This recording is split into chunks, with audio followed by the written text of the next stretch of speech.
Hey, what's up guys? This is Anthony from Anthony's Customs, and for this video, we are looking at my newest custom, which is a DC Universe Classics style Jim Balent variety Catwoman.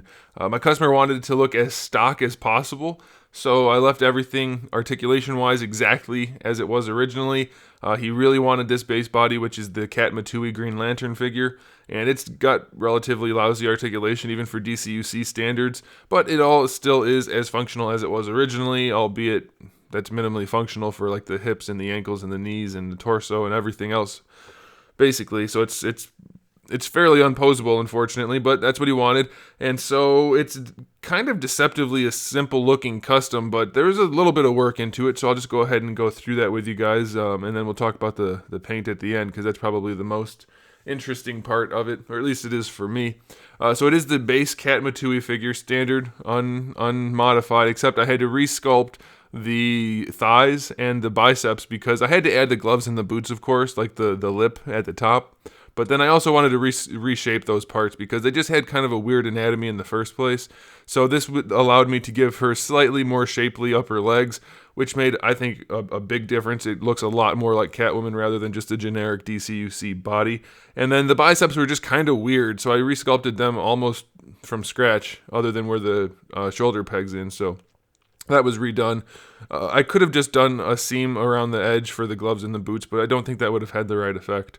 So this, I was able to reshape them a little bit and make it have a lot more of the right look for her without looking like it's a full custom figure. It still looks like a stock figure for the most part, and if you didn't know better, you probably wouldn't even notice.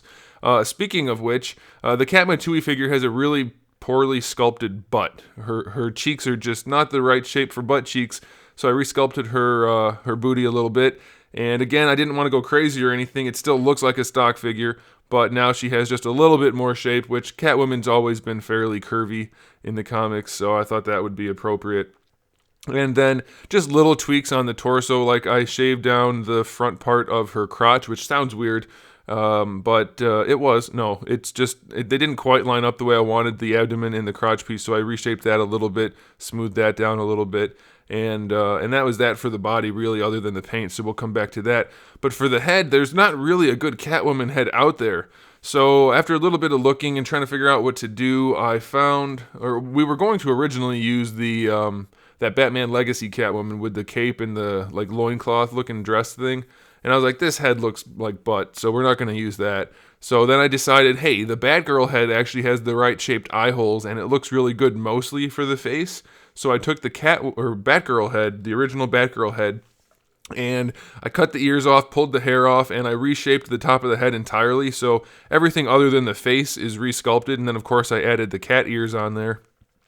But we still needed the hair, and the hair from Batgirl just wasn't going to work, and the hair from the Catwoman figure wasn't going to work. So I took the hair from Marvel Legends Hellcat, which had this real nice flowy hair, which Catwoman always has. It's like super crazy hair almost always. And so I took that and I drilled some holes in it, and I drilled some holes in the head, so the hair is actually connected with steel rods so that it's super sturdy. But then I had to resculpt like the whole top half, like from this part up. So that's all resculpted to fit onto the head properly and to make sure the hair flows nicely. But by doing this, I was able to get the hair to have that nice flowy look, but also you can see I created a lot of clearance underneath the hair. So now the head's actually a lot more posable than almost any figure with long hair. And this is actually one of the better hair sculpts from Marvel Legends, so it worked out perfectly. So I was very pleased with that. Now, the only thing left to talk about is the paint, and obviously with this figure, the big noticeable thing, hopefully you can tell on camera, is that her main bodysuit is very, very flat. There's no luster to it really at all. Even with these harsh lights, it's barely bouncing any light at all, which I think is just gorgeous. I love a flat paint job. And then for the boots and gloves, we have a gloss paint job, which makes it just stand out even more. So what I did was I painted the purple, and then I sprayed it to give it a nice flat clear. And then I went back in and painted the boots and gloves with a gloss black so that they had the right finish. I painted the hair with a satin black so that it has a little bit of luster, but not a whole bunch. And then I also went in and did the blue highlighting, which he wanted on the figure. So the purple has ever so slightly a little tiny bit of shading on there, but the DCU figures typically don't. So I didn't want to do very much at all because I wanted it to look stock still.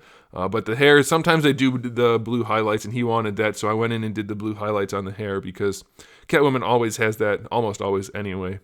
So the face is also flat finish, but the eyes and lips are actually glossy, because I think that looks way better. So I just went in and painted the eyes, and there's a little bit of like eyeshadow on there with the eyebrows and underneath the eyebrows. And then for the lips, I just painted them kind of like a slightly reddish purple, and I kind of faked a gloss with the paint job as well, and then I actually painted them gloss on top. So it's extra lustrous. It's very shiny. She's got like the painted on highlights, and then also just the gloss on top of that.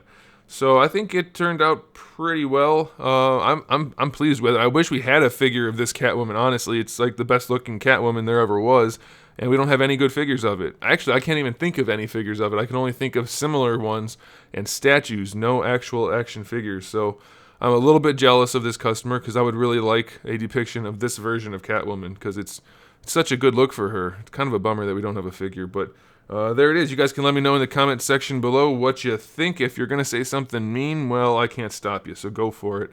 And if you guys haven't already, give the video a thumbs up. I would really appreciate that. It helps out a whole bunch. And if you haven't subscribed, you might want to do that, because we do a lot of fun stuff here. We talk about action figures on a regular basis, almost every single day. Then we also do live streams where I'm building action figures. We play video games. We talk about movies and TV shows. Lots of fun stuff. So make sure you come back for that. And in the meantime, keep collecting.